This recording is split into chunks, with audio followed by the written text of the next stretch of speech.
E assim como Divinópolis, que é a terra da poetisa Adélia Prado, não é? Uma poetisa muito boa, muito sensível, que uma mineira jornalista chamada Leila Ferreira me apresentou na pandemia. Nessa cidade de Goiânia também tem uma poesia transformada em música, que de certa forma traduz muito bem todo o enredo, todo o esqueleto da nossa conversa da manhã. E a música foi transformada em forró, né? E ela toca durante o São João, né? De Pernambuco, da Paraíba e do Nordeste como um todo. E ela diz assim: se a veste não, amanhã pode acontecer tudo, inclusive nada. Se a veste não, a burrinha da felicidade nunca se atrasa. Se a veste não, amanhã ela estará na porta da tua casa. Se a veste não, a lagarta rasteja até o dia em que cria asas. Porque a natureza não tem pressa, a natureza segue o seu compasso, mas inexoravelmente chega lá. Se a veste não, observe quem vai subindo a ladeira, porque seja princesa ou seja lavadeira, para ir mais alto vai ter que suar. A música nordestina do cancioneiro de Goiânia, ela fala muito bem o resumo popular do Sermão do Monte. Quando Jesus, depois de falar as bem-aventuranças, e certamente observando que nós estávamos um tanto quanto inquietos, ansiosos, afinal, para podermos encontrar o reino dos céus, precisaríamos e precisamos construir uma bem-aventurada alegria. Bem-aventurança, de certa forma, nos fala da felicidade, nos fala de um estado de felicidade da alma. Vai ser preciso que construamos também dentro de nós um terreno mais humilde. Sendo que, nessa perspectiva da humildade, nós vamos entendendo que não seria o sinônimo de nos rebaixarmos e adotarmos posturas estereotipadas que mais se revestem de uma caricatura do que é humildade do que, na verdade, uma humildade em si. Quando pensamos na humildade e pensamos nas bem-aventuranças, que coloca a humildade como sendo a base dessa construção feliz dentro de nós, como sendo o primeiro parâmetro, como diz Allan Kardec em O Evangelho segundo o Espiritismo, sobre o qual todas as outras virtudes são apenas um simulacro. A virtude mãe, a virtude que permeia todas as outras virtudes e que por isso inicia o Sermão do Monte, é justamente a humildade, para podermos então sairmos de uma simulação do que seria virtude para uma ação virtuosa de fato. Então, humildade, ela tem a ver na sua etimologia, na sua palavra em si, com uma outra palavra chamada humus. E humus tem a ver com terra. Humus também tem a ver com um fertilizante. Afinal de contas, quando o rio Nilo, no Egito, ele enchia e depois secava, ele deixava na terra, ao lado, um humus. E esse humus era fertilizante. Então, humildade vem de humus, terra, vem de fertilidade. A humildade, portanto, é essa ação virtuosa e essa característica do nosso ser que nos coloca na terra, no sentido de observa o céu, mas percebe a limitação que tu tens. Ao mesmo tempo, essa limitação não é destruidora, essa limitação que te liga a uma perspectiva branda, a uma perspectiva modesta de si mesmo. É uma humildade que também fertiliza para a construção de outras virtudes maiores. Jesus, então, começando da virtude e humildade, vai traçando todo um roteiro, e chega algum momento que ele fala, bem-aventurados os que são puros. E quando ele entra na questão da pureza, provavelmente nós nos inquietamos, porque a partir dali, ele traz uma conceitualização extremamente aprofundada, e é provável que nós fiquemos, quando lemos o Sermão do Monte, ao mesmo tempo que empolgados para poder mudar de vida, também um tanto quanto angustiados, porque a mudança exige muito, exige uma mudança de paradigma muito grande. Então, em algum momento, ele olha para aquela multidão, é como se ele olhasse para a multidão que o escutaria ao longo dos séculos, ao longo dos milênios, e diria assim: observa os pássaros do céu, observa os lírios do campo, porque os pássaros do céu, eles não tecem, eles não semeiam, da mesma forma os lírios do campo. Mas observa que todos os dias Deus provê os pássaros do céu com uma alimentação. Da mesma forma os lírios do campo, com uma roupa, com uma vestimenta.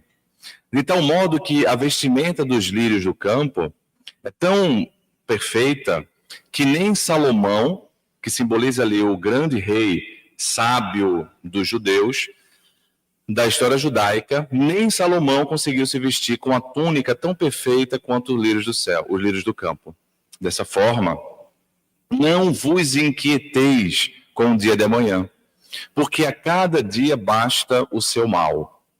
É tão interessante observar que dentro do Sermão do Monte, ao lado das bem-aventuranças, ao lado de vós sois deuses, ao lado de brilha a vossa luz, ao lado de tantos conceitos profundos, ele coloca esse conceito psicoterapêutico, dando uma ênfase psicológica, mesmo quando a psicologia ainda nem existia, dentro da perspectiva da sua fala, dos seus ensinamentos.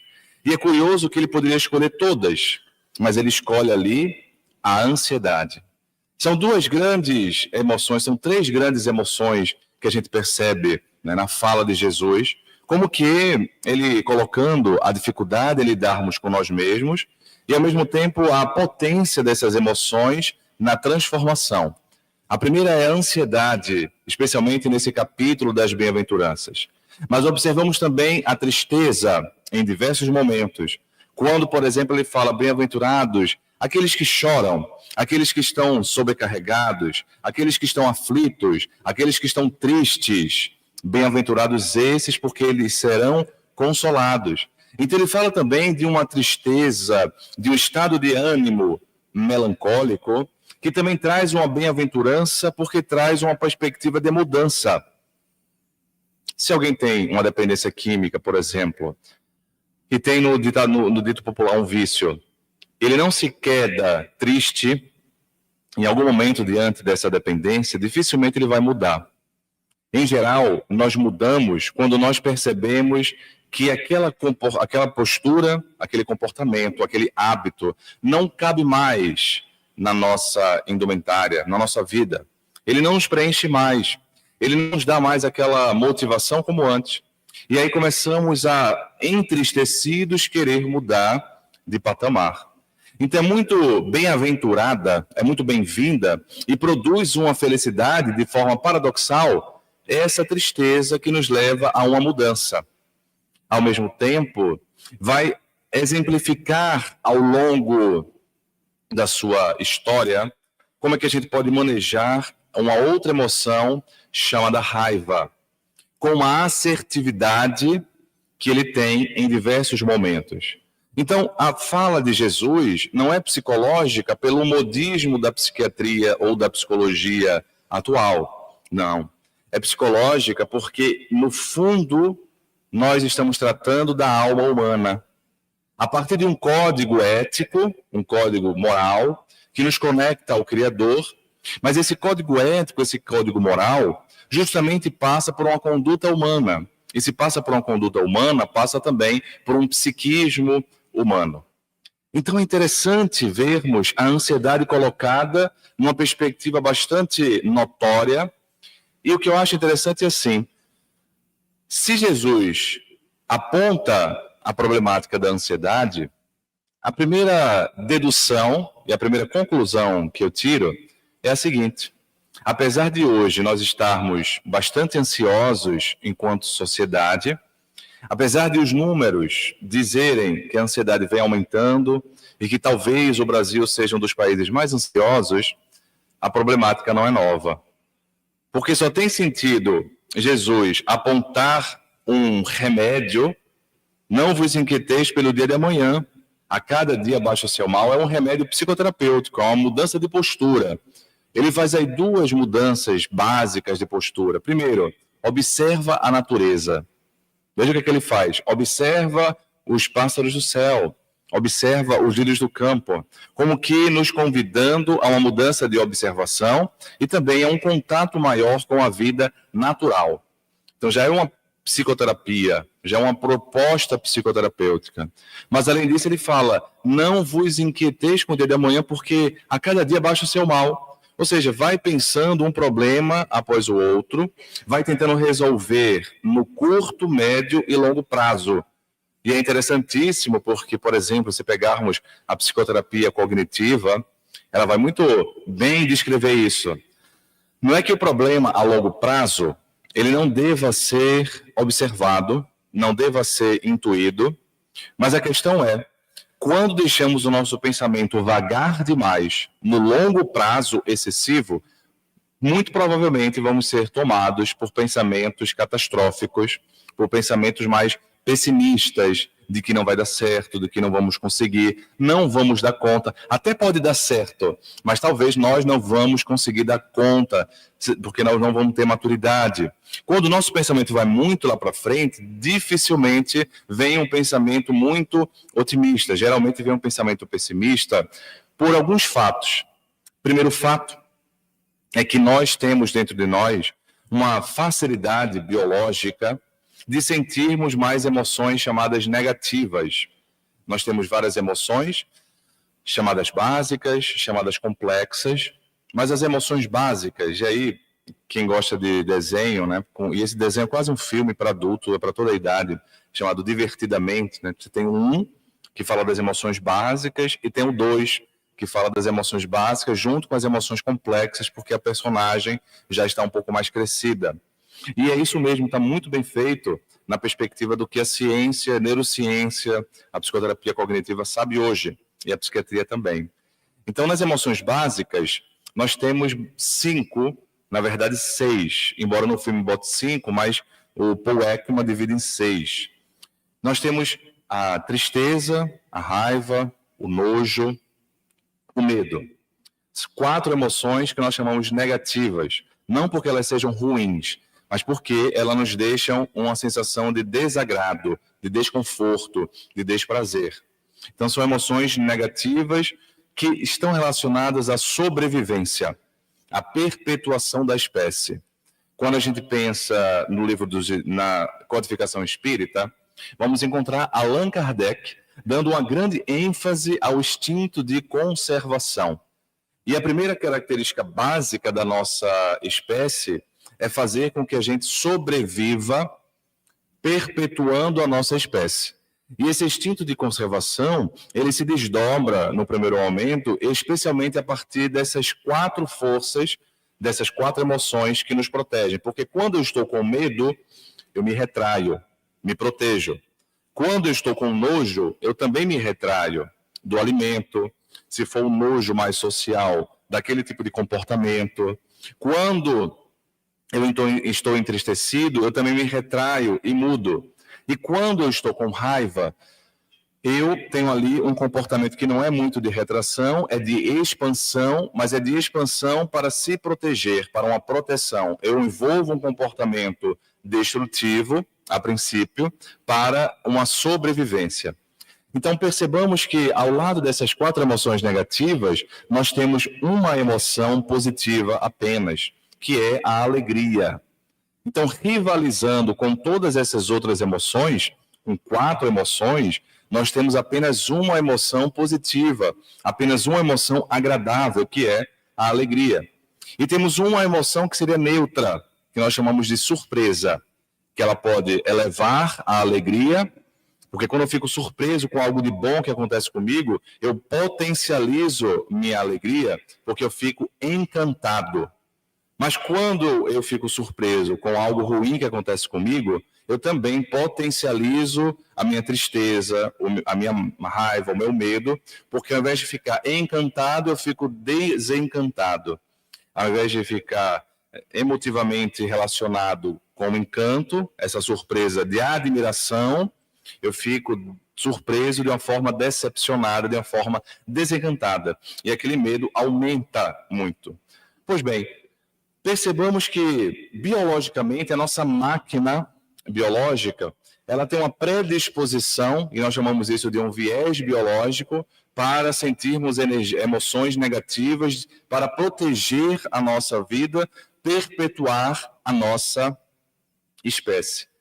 Ao lado disso, quando pensamos na visão espiritista e, portanto, reencarnacionista da vida, começamos a entender também que ao longo da nossa trajetória, nós temos muito mais contato com tragédias, com problemas, porque as nossas reencarnações, é só ver a história da humanidade, para aqueles que não têm uma sapiência da própria vida, da própria existência anterior, das existências anteriores, basta ver, como diz Allan Kardec na codificação, o que é que nós somos hoje, o que é que nos dá medo, quais são os dilemas, quais são os conflitos, que muito provavelmente são conflitos que vêm a longo prazo.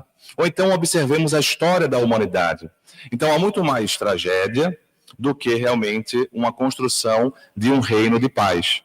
Então esse viés espiritual, historiográfico, reencarnacionista, molda também o nosso corpo, e o nosso corpo também molda essa nossa tendência histórica. De tal maneira que de uma forma ou de outra, é comum e é ancestral nós sentirmos ansiedade. Então não é só por causa da rede social, não é só por causa do Instagram, e é também, não é só por causa da tela, e é também, porém, é desde a época de Jesus.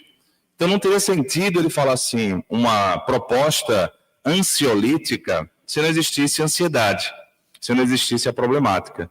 E eu acho que isso já é terapêutico para mim, para você, né? Porque ao invés de você ficar com um pessimismo assim, eita, o mundo está pior, o mundo está mais ansioso, etc., é só ver a Bíblia, é só ver Jesus e ver assim, o problema vem de sempre, né? O problema vem de antes. E aí a gente começa a ficar um pouco mais tranquilo. Eu fiquei muito tranquilo quando eu vi Aristóteles no livro sobre ética, porque Aristóteles e Platão, eles acreditavam que a cidade era o local para construir felicidade.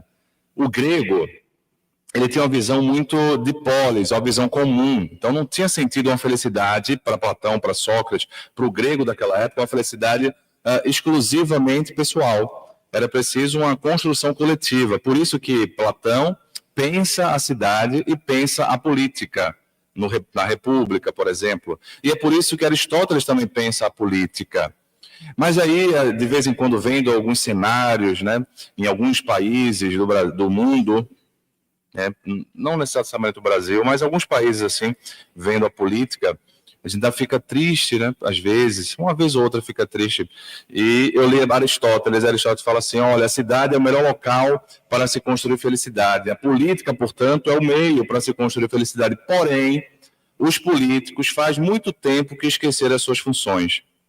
Mas na época de Aristóteles isso, e já fazia tempo que eles tinham esquecido, então eu fiquei assim tranquilo, sabe, de que isso é o problema antigo, né, o problema do poder, o problema de chegar, porque a gente fica assim, não tem mais jeito, agora amanhã vai ser o Armagedon, amanhã vai ser o Apocalipse, mas esse Apocalipse now, né, agora, já vem desde Aristóteles. As problemáticas, elas vão se repetindo, porque muitas vezes é a questão de como a pessoa lida com o poder. E aqueles que tiveram o poder há 500 anos, há 1000 anos, já vão ressarcindo, muitas vezes já estão ressarcindo os débitos, mas a questão do poder fica, e os novos que vão tendo acesso ao poder vão se complicando. Então, a temática, o complexo, o dilema, fica do ponto de vista de uma evolução, né, espiritual global. Por isso que a evolução é lenta, porque as pessoas em si elas vão conseguindo, mas o conjunto geral do planeta vai demorando, porque para o planeta evoluir, a lição tem que ser tomada por quase todos. Qual a lição da política? É a lição do poder. Qual é a lição de ter alguma influência? É a lição de como lidar com o poder. Então, Jesus observa a ansiedade, propõe essa terapêutica de que a cada dia baixa o seu mal, para que não pensemos tanto a longo prazo, já que somos tomados por emoções negativas, já que a nossa história é tão trágica ao longo das nossas reencarnações, que se a gente pensar do ponto de vista futuro demais, a longo prazo, a gente vai ser tomado por pensamentos catastróficos. Então é melhor que pensemos a curto prazo. É isso que ele está dizendo, a cada dia baixa o seu mal. Pensando no curto prazo, a gente vai ficando mais tranquilo. Não significa ser imprevidente, mas significa ser estratégico e fazer uma programação pessoal e espiritual numa perspectiva mais palpável.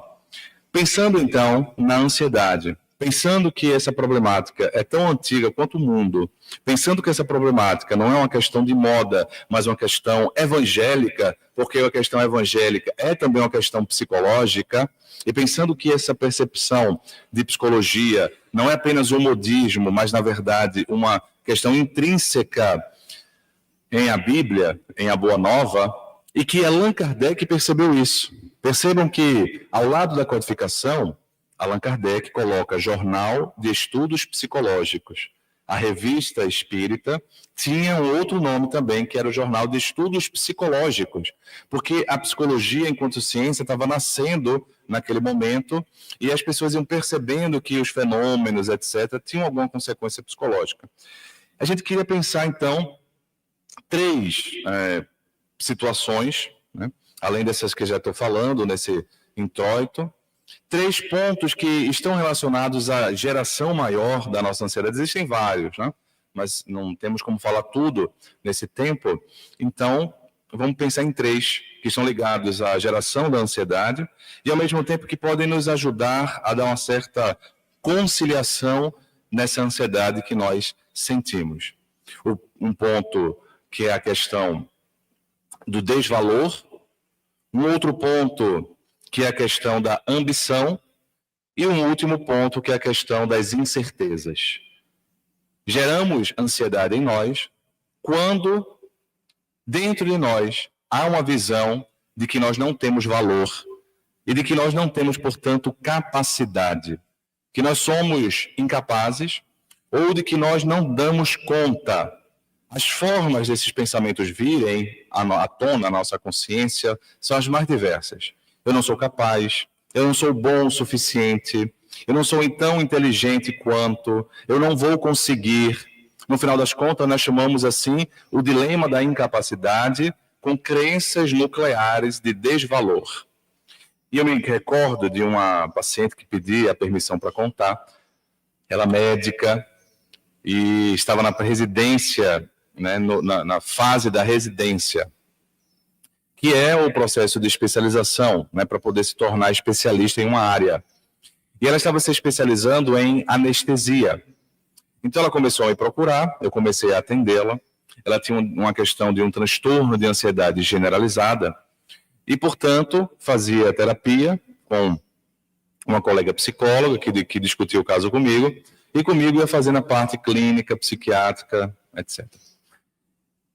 Ao longo do tempo, ficava muito claro que por trás dessa ansiedade dela, que depois até virou um quadro depressivo em algum momento, ela tinha essa sensação de não ser capaz, ou de que ela até era capaz, mas tudo que ela tinha conseguido até agora tinha sido sorte, e que a bronca mesmo ia acontecer agora, porque até então era sorte. Nos dias de hoje, né, na psicologia e na psiquiatria de Instagram, é muito comum as pessoas falarem de síndrome do impostor, que fala mais ou menos isso, é como se foi sorte, é como se foi algo que não é merecimento meu, mas agora que vou mostrar, né, as pessoas vão perceber, vão me descobrir que, na verdade, eu sou uma fraude, na verdade, eu sou uma farsa. Então, era mais ou menos esse dilema que estava por trás da ansiedade dela. Mas ela foi passando a residência, na residência de anestesia, você tem uma prova no primeiro ano, uma prova no segundo ano, uma prova no terceiro ano, e o conjunto das provas vão fazer com que você passe ou não no título de especialista, porque não basta fazer a prova de residência, tem que ter o título de especialista, para poder se vincular, né, à cooperativa lá de Pernambuco e poder trabalhar como anestesista. Então é toda uma série de provas.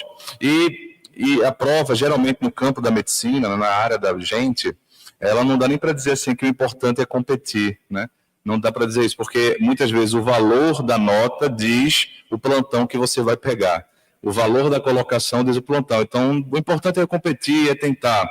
Nem sempre, porque é assim que é dentro da medicina. E é impressionante a lógica meio truculenta que há no curso, e falo isso como professor, vejo, etc. Pois bem, mas ela foi passando e passou muito bem.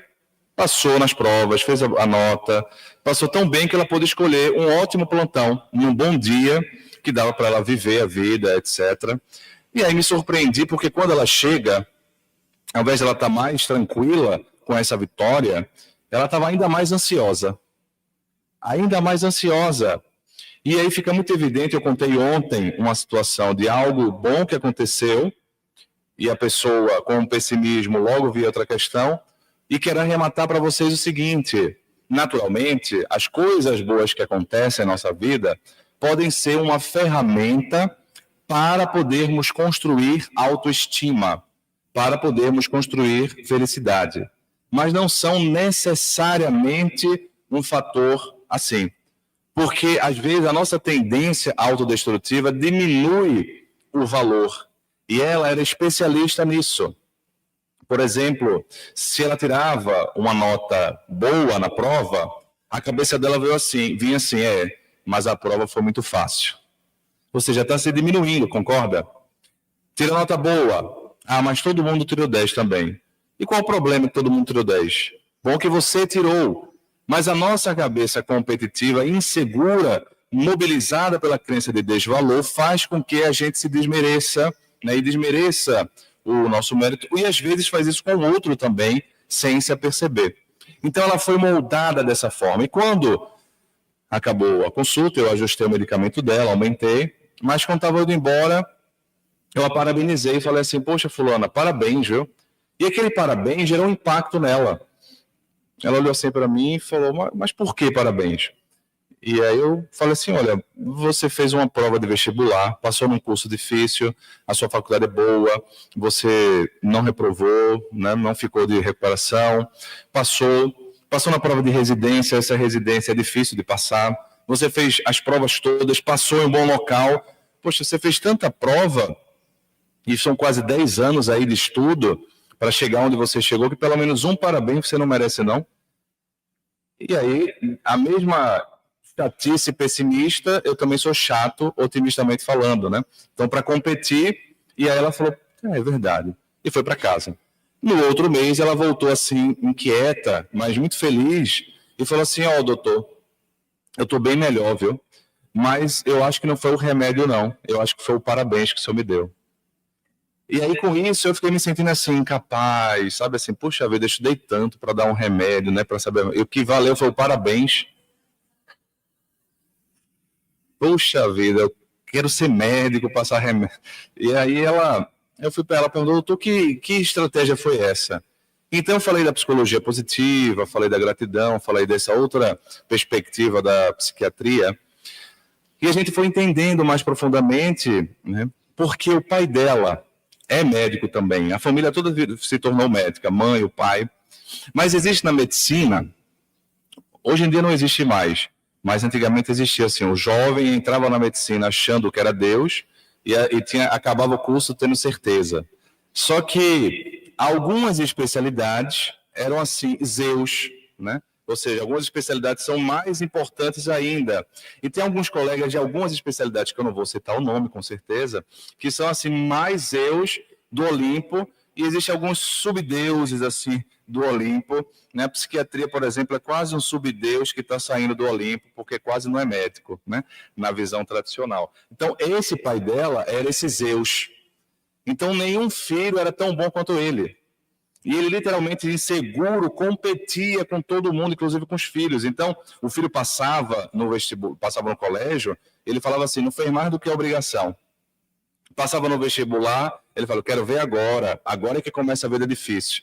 Passava na faculdade, quero ver se vai passar na residência. Passava na residência, mas mais difícil mesmo é a minha.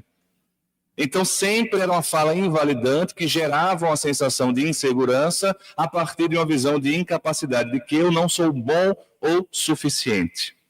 Por trás, né, e aí foi todo um trabalho para desfazer e ela vem muito bem, tanto que ela fala, conte, doutor, porque isso pode ajudar. Então, por trás da ansiedade, existe muitas vezes essa sensação de incapacidade e essa crença de desvalor que é construída ao longo da nossa vida, mas imagine uma perspectiva reencarnacionista em que esses dilemas aconteceram a longo prazo e eles vão se somando nas nossas memórias do inconsciente profundo com as coisas que reforçam no dia de hoje. E aí vem a ansiedade. E talvez a gente possa pensar de uma forma geral a seguinte questão: de fato, o seu pai é muito inteligente, falando uma conclusão dela, mas a inteligência dele não invalida a sua. Porque a grande questão não é que você tem que ser o melhor, você pode ser o melhor de si.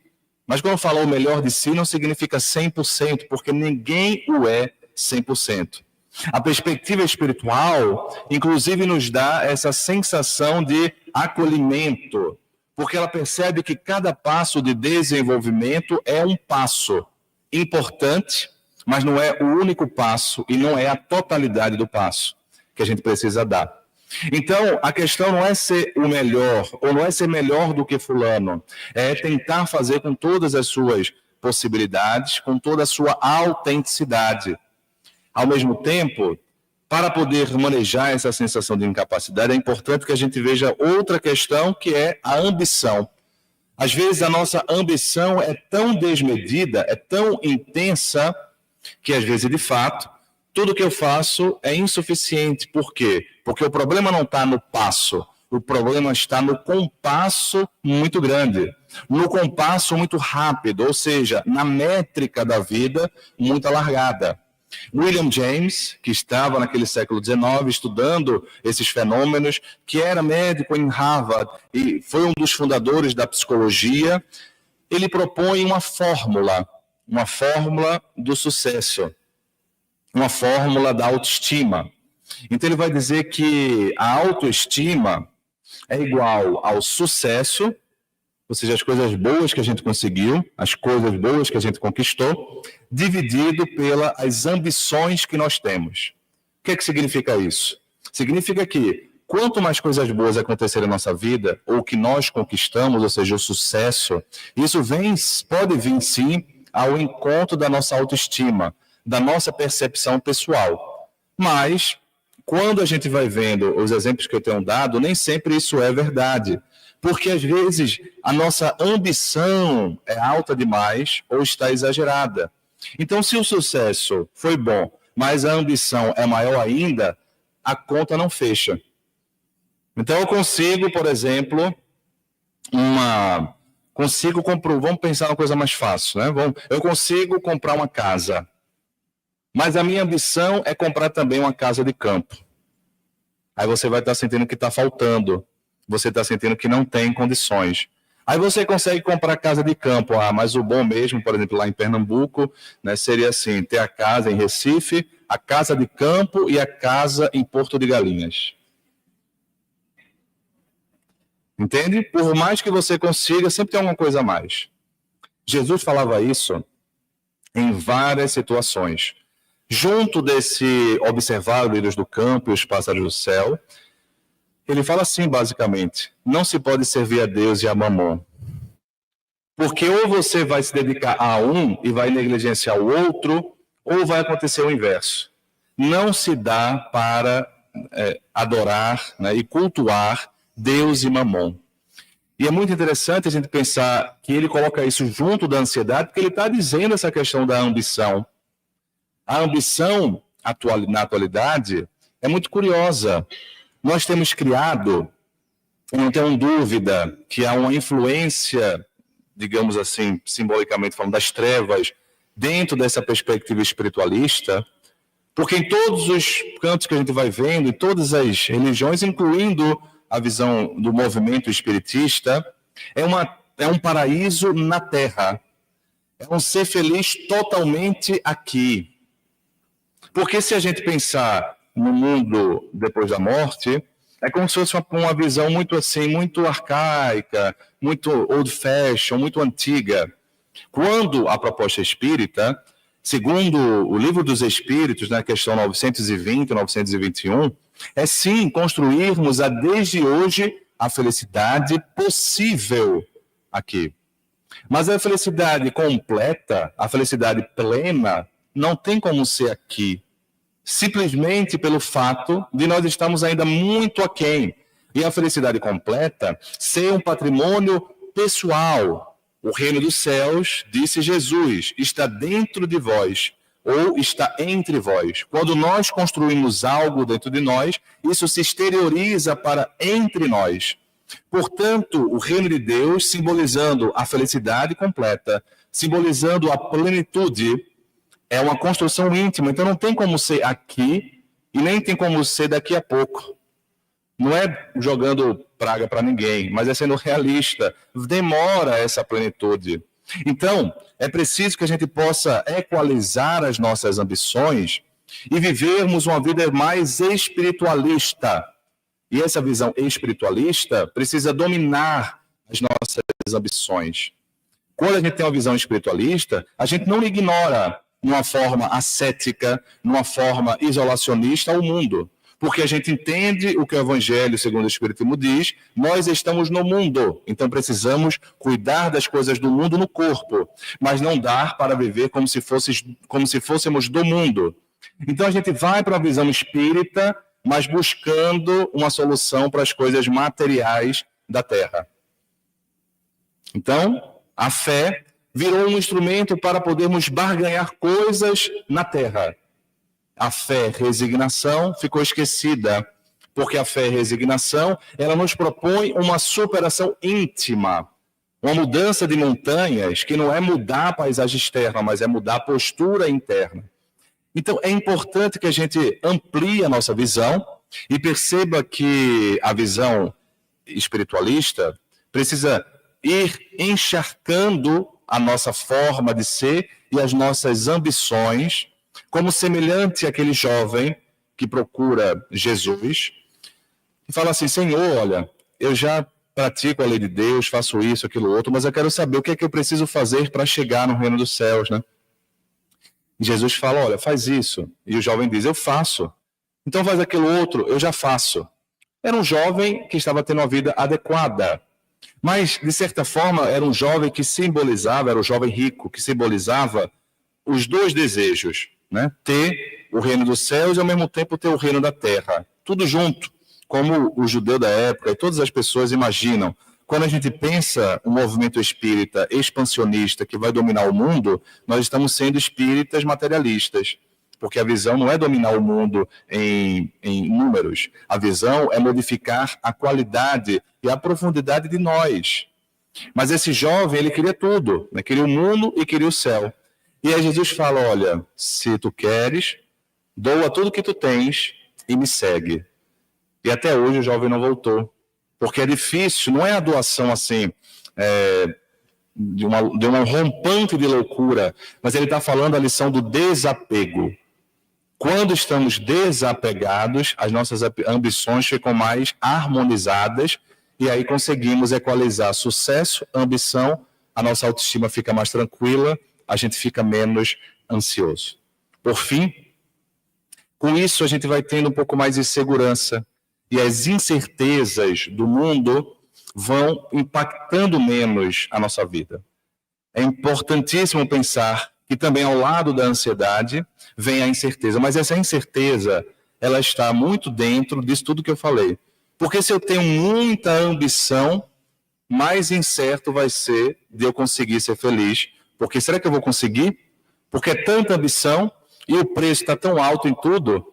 Toda ambição tem um preço alto a ser pago. Tudo na vida tem um preço a ser pago. Se a gente quer a questão espiritual, também há um preço a ser pago, que é a própria vida. A prestação é alta e não vale a pena se endividar tanto, numa perspectiva literal ou simbólica, e ficar aprisionado na caixa. Como um jovenzinho, uma criança, filho de uma amiga, que eu peguei para ele brincar com meus filhos, e assim que ele entrou no carro, ele falou assim, poxa, tio, tem uma coisa que eu não entendo. Do nada ele falou isso. Tem uma coisa que eu não entendo, tio. O quê? Porque, por exemplo, eu estou aqui nesse seu carro. É bom, não é? É. Mas existem carros assim que são 10 vezes mais caros que o seu. É verdade. Mas, tio, como é que a pessoa paga 10 vezes mais num carro? Porque, veja, eu fico pensando assim, tio, é como se tivessem 2 sapatos. Um sapato é o seu, que não está na caixa, e esse sapato que custa 10 vezes mais está na caixa. Só que só porque está na caixa, custa 10 vezes mais. Mas, tio, para que a gente vai pagar 10 vezes mais pela caixa? Se o sapato faz a mesma coisa, andar. 8 anos de idade, né? 8 anos de idade. Ele falou assim, tio, aí eu não consegui explicar, nem quis explicar para ele sobre ostentação, né, que é o dilema da nossa da nossa modernidade, não só da juventude não, viu? É da modernidade, não basta ter, tem que ostentar. Pode ver que é o dilema atual, não basta ter, nem ser, tem que ostentar. Se você tiver e ser, beleza, mas se não ostentar, não vive. Então, eu não quis falar sobre isso, etc., porque ele já me ensinou, né? Ele falou assim, meu tio, eu acho que é falta de inteligência. Aqui entre nós, eu também acho. Porque você pagar mais a caixa, aí a gente fica preso na caixa. Então eu fico pensando assim, como às vezes nós ficamos presos na caixa, que isso nos sufoca. Então, conforme seja tudo isso que eu estou dizendo, nosso lidar com a incerteza vai ser mais difícil e mais ansiogênico. E nós estamos num poço de incertezas, faz parte da nossa existência. Sendo que, colocando um dedo a mais no nível de incerteza, eu queria compartilhar coisas que já estão compartilhadas. Quando, há muito tempo, há uns anos, durante um congresso espírita mundial, uma médium, e essa médium, minha mãe, ela tem digamos, uma revelação assim, de que aconteceu uma grande hecatombe, uma mudança geográfica na Terra. Ela ficou tão ansiosa, né, que ela então me fala, e eu falei assim, mãe, reconhece essa árvore pelo fruto. Né? Você está vendo como você está ansiosa por conta dessa percepção espiritual que a senhora teve. Então, assim, eu sugiro que nós fiquemos em silêncio, que você fique em silêncio. E se tiver de acontecer algo, outros médios vão captando, e vamos vendo. Ela ficou em silêncio, mas eu guardei aquela informação, porque até então eu pensava muito na mudança planetária, uma mudança geracional, uma geração nova. Eu pensava muito na mudança geográfica, geológica. E aí, depois de uns anos, uma outra médium, né, essa mais famosa, nos reúne numa sala, né, de um trabalho e fala uma revelação muito parecida. Mas também todos que escutaram ficaram muito angustiados, ansiosos por causa da ansiedade, da incerteza. Então, mais uma vez, eu fiquei em silêncio, mas depois eu vi uma outra pessoa revelando isso em nível nacional, né, em internet, e as pessoas ficando muito angustiadas com a possibilidade de uma mudança geográfica.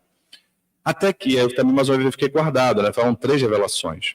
Até que esse ano, e estava no aniversário do Divaldo Franco, e depois nos bastidores, mas já não está no bastidor, daqui a pouco, ele depois falou, eu também já falei em palestra, ele fala de revelação, ele conversa situações, revelações de captando como médium, muito parecidas, de mudanças, não só no mundo, nessa transição planetária de geração, ou seja, cada reencarnação, espíritos que vão modificando o patamar espiritual, mas uma mudança geográfica, uma mudança geológica. Mas a diferença dessa revelação que eu vi foi o estado de ânimo do médium. Extremamente tranquilo e, ao mesmo tempo, as pessoas que estavam na casa, todo mundo tranquilo, com uma confiança, sabendo de incertezas que vão chegar pelas mudanças, mas tranquilos porque as suas ambições estavam alinhadas pelas energias de benfeitores, juntamente alinhadas por outras questões mais essenciais. Se a casa muda, como aquela senhora, porque logo depois aconteceu a tragédia no Rio Grande do Sul, logo depois que o Divaldo fala isso, então nós atendemos pessoas do Rio Grande do Sul a partir da Mansão do Caminho, e aí aquela senhora que estava perdendo tudo pela 3ª vez, e eu pedi permissão para que contasse, ela me dizia assim, uma fé espírita extraordinária, simples, o esposo caminhoneiro, ela com pouco estudo também, mas uma certeza, uma convicção de estar perdendo pela 3ª vez a casa por outras inundações que aconteceram na cidade dela, e ela não ia poder voltar mais, ninguém ia voltar mais para a cidade, mas ela tranquila, porque o essencial não era a foto, que ela perdeu todas, E o que doía, ela falava assim, doutor, não foi a parede só, foram as memórias. Mas eu entendi que a memória está dentro de mim. Era tão bom ter a foto, mas está dentro de mim. O que eu mais preciso está aqui. Parece simples, até piegas, mas vendo de uma pessoa falando e vendo como ela ficou tranquila, eu penso a verdade do reino de Deus interior. A verdade de Jesus, quando consegue transformar uma vida e ela se queda tranquila, apesar dos pesares, apesar das incertezas, porque está equacionada às ambições, está equacionada à capacidade de lidar com as demandas da vida. Aquilo que eu tenho de mais importante, doutor, ela me dizia, eu sei que eu tenho em mim, e essa situação eu nunca pensei passar, mas essa tragédia me levou ainda mais a me desapegar de tudo. Essa proposta, de uma forma mais radical ou menos radical, mais intensa ou menos intensa, sem sombra de dúvida, é uma proposta fundamental para nossas vidas. Desapegar para podermos olhar a natureza e dizermos como cancioneiro popular para nós, se a veste não, depois vocês botam no Spotify ou no YouTube, a natureza das coisas. Se a veste não, amanhã pode acontecer tudo, inclusive nada. Se a veste não, a burrinha da felicidade nunca se atrasa. Se a veste não, amanhã ela também bate na porta da sua casa. Se a veste não, a lagarta rasteja até o dia em que cria asas. Porque a natureza não tem pressa, segue o seu compasso, mas inexoravelmente chega lá. Se a veste não, observe quem vai subindo a ladeira da evolução espiritual. Seja princesa com privilégios, ou seja, a vida difícil de uma lavadeira, para subir a ladeira e ir mais alto, vai ter que suar, vai ter que fazer um esforço, o esforço do desapego. Muita paz para todos nós.